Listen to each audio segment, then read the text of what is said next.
ये मौसम भी गया, वो मौसम भी गया। हेलो डियर, कैसा है? मस्त। अपन भी मस्त व्यस्त और जबरदस्त। तो आज के लेक्चर में हम पढ़ेंगे conservation of charge, principle of conservation of charge, आवेश संरक्षण का सिद्धांत। तो कॉपी पेन निकाल लें और हेडिंग लगाएं और लिखें। तो हेडिंग करें principle of conservation of charge, आवेश संरक्षण का सिद्धांत। ये क्या होता है? ये ठीक वैसे ही होता है जैसे ऊर्जा संरक्षण का सिद्धांत होता है। आप लोगों को पता होगा ऊर्जा संरक्षण का सिद्धांत क्या है, कि ऊर्जा को ना तो उत्पन्न किया जा सकता है, ना ही नष्ट किया जा सकता है। सिर्फ और सिर्फ इसको एक रूप से दूसरे रूप में बदला जा सकता है। ठीक वैसे ही चार्ज के लिए भी है।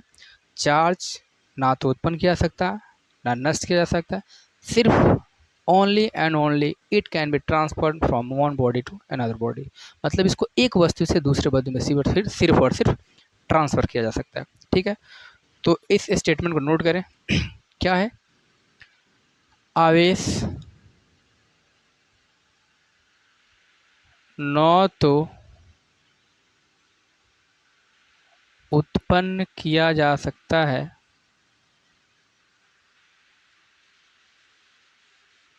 और न ही नष्ट किया जा सकता है।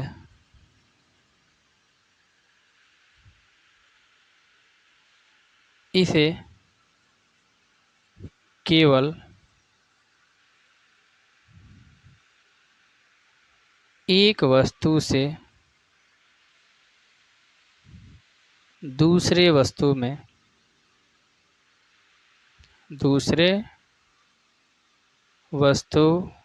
में क्या किया जा सकता है? स्थानांतरित किया जा सकता है, किया जा सकता है।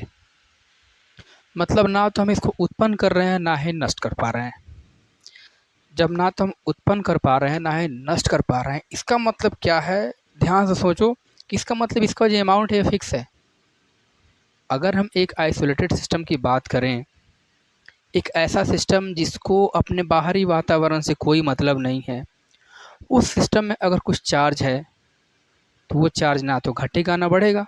उस सिस्टम के अंदर जितने भी ऑब्जेक्ट होंगे, वस्तुएं होंगी, उनमें उस आवेश का, उस चार्ज का ट्रांसफ़र होता रहेगा, एक से दूसरे पे, दूसरे से तीसरे पे। ठीक है, तो एक स्टेटमेंट और क्या बन सकता है कि किसी आइसोलेटेड सिस्टम, विलगित, हिंदी में क्या बोलते हैं इसको? विलगित निकाय। अंग्रेजी भी लिखेंगे इसका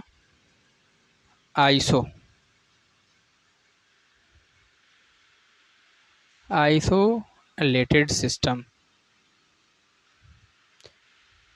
में उपस्थित आवेश। अभी इसको समझेंगे अच्छे से, परेशान ना हो। उपस्थित आवेश हमेशा क्या होता है? नियत होता है। अब आइए इसको समझते हैं कैसे। नियत कैसे? मान लेते हैं कि ये एक ऐसा सिस्टम है जिसको अपने बाहरी वातावरण से कोई लेना देना नहीं है। इसको अपने अंदर अंदर जो कुछ भी है उसी में ये खुश है। इसको ना तो बाहर वाला से कुछ लेना, ना ही बाहर वाला से कुछ देना। मान लो इसमें 3 ऑब्जेक्ट हैं, कुछ यूं यूं, गोलचू गोलचू। एकदम आपको समझ में आएगा, चीज़ें एकदम बने रहें, एक के बाद एक चीज़ें समझ में आएंगी। ठकाठक ठकाठक ठकाठक। कांग्रेस का सपोर्टर नहीं मैं, अभी बात करेंगे इस पे। तो मान लेते हैं कि इस पे चार्ज है Q1, इस पे चार्ज है Q2 और इस पे चार्ज है Q3। छोटा हो, इस पे मान लेते हैं चार्ज है Q3। अब हमने क्या किया कि इस आइसोलेटेड बॉक्स को कस के हिलाया है, धक धक धक धक धक धक धक धक हिलाया। इसको हमने बना दिया, क्या लिखा यहाँ पे, हिलाया है। अब होगा क्या कि इन पे जो पहले से चार्ज रहा होगा हिलाने से पहले, वो कुछ हिलाने के बाद क्या हो जाएगा कि इनके चार्ज बदले हुए नजर आएंगे।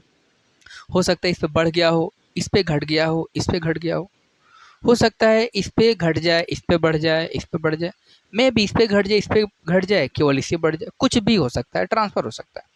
ठीक है, तो हुआ क्या, जब हिलाया उसके बाद हमने देखा कि इस आइसोलेटेड सिस्टम के अंदर ये जो तीन ऑब्जेक्ट थे, ई ई आ ऊ, ये तीन ऑब्जेक्ट, हमने देखा कि इसका जो चार्ज था यह Q1 से बदल के Q1 डैश हो गया। मतलब पहले Q1 था, अब Q1 डैश, मतलब कुछ चेंज हो गया। ये Q2 से बदल के Q2 डैश हो गया और ये Q3 से बदल के Q3 डैश हो गया। ठीक है, और फाइनली होगा क्या, इसमें होगा क्या, केवल इनके आपस में इनका चार्ज चेंज हुआ है, टोटल अमाउंट ऑफ चार्ज बदला नहीं है। इसका मतलब क्या है कि Q1 plus Q2 plus Q3 equal to Q1 dash plus Q2 dash plus Q3 dash. हिलाने से पहले और हिलाने के बाद टोटल चार्ज, कुल आवेश निकाय का क्या है, नियत है, जितना चार्ज यहाँ था उतना ही चार्ज यहाँ पे है। इसका मतलब क्या है कि अगर कोई आइसोलेटेड सिस्टम है तो उसके अंदर का चार्ज ना तो घटता है ना बढ़ता है, वो क्या होता है, कांस्टेंट बना रहता है। और कांस्टेंट बना होने का मतलब क्या है कि हमारा इस पर कोई बस नहीं है, ना तो हम इसको बढ़ा सकते हैं ना ही घटा सकते हैं। ठीक है, तो इतनी सी बातें आपको समझ में आई होंगी। थोड़ा सा इसको छापें, नोट करें, फिर इस पर एक छोटा सा एग्जाम्पल करते हैं। कब तक चुप बैठे, कछु तो अब है बोलना, कछु तुम बोलो कछु हम बोले, ओ ढोलना। आई होप आप लोगों ने छाप लिया होगा, नहीं छापाए तो वीडियो पॉज करके छापे, मैं तो अब मिटा दूंगा इसको।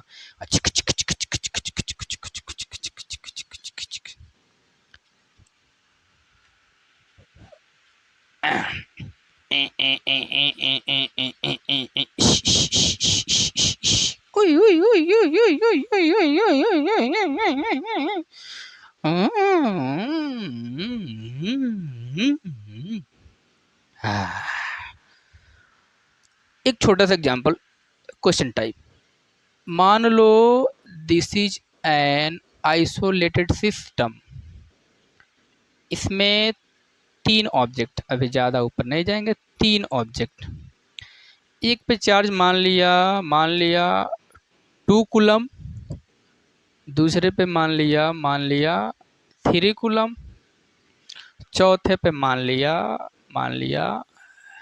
1 कूलम। इसको हमने कर दिया Q1 Q2 और ये Q3। इसको हमने क्या किया, हिलाया। कुछ भी कर सकते हैं, अपना कहने मतलब क्या है, सिस्टम चेंज, इसमें जो है चार्ज ट्रांसफ़र होगा। तरीके बहुत हैं, आगे भी देखेंगे कि चार्ज का ट्रांसफ़र कैसे कैसे होता है। चलिए, हमने कुछ किया और इसमें जो ट्रांसफ़र है चार्ज का, इससे इस पर कुछ होगा, और फिर फाइनली हमें रिजल्ट क्या मिल रहा है कि इस सिस्टम के अंदर जो Q1 था ये Q1 डैश में बदल गया, और मान लो इस पे हो गया 3 कूलम चार्ज। जो Q2 था ये Q2 डैश हो गया, और इस पे मान लेते हैं चार्ज हो गया कितना, 4 कूलम। तो सवाल ये है इस Q3 पर कितना चार्ज बना, ये हमें बताना है। बहुत ही आसान है। हमने क्या देखा ऐसी स्थिति में, Q1 plus Q2 plus Q3 Q1 plus Q2 plus Q3 is equal to Q1 dash plus Q2 dash plus Q3 dash. Okay, लिखें इसको, Q1 dash Q1 plus Q2 plus Q3 equal to Q1 dash plus Q2 dash plus Q3 dash. अब हमें Q1 पता है, Q1 कितना पता है रे, 2 कूलम। Q2 कितना है, 3 कूलम। और Q3 कितना है, 1 कूलम। इधर Q1 डैश कितना है, 3 कूलम। Q2 कितना है, 4 कूलम। और Q3 हमें बताना है। सिंपल सा, आप देख लो, इसको ऐड करो, 2 गो 3 गो 5 गो 6 गो हेने का होगा, 3 गो 4 गो 7 गो और प्लस Q3 डैश। इस सातवा हेने आके माइनसवा हो जाएगा, तो Q3 dash equal to 6 minus 7 equal to -1, यानी Q3 डैश कितना आ गया, -1 कूलम। ठीक है, तो इसका 1 कूलम क्या हुआ, ट्रांसफर होके इस पे आ गया तो 3 हो गया, और 1 कूलम आके इस पे ट्रांसफर, जिसकी वजह से कहाँ चला गया, माइनस में चला गया, यानी इसके पास 1 कूलम आवेश की कमी हो गई।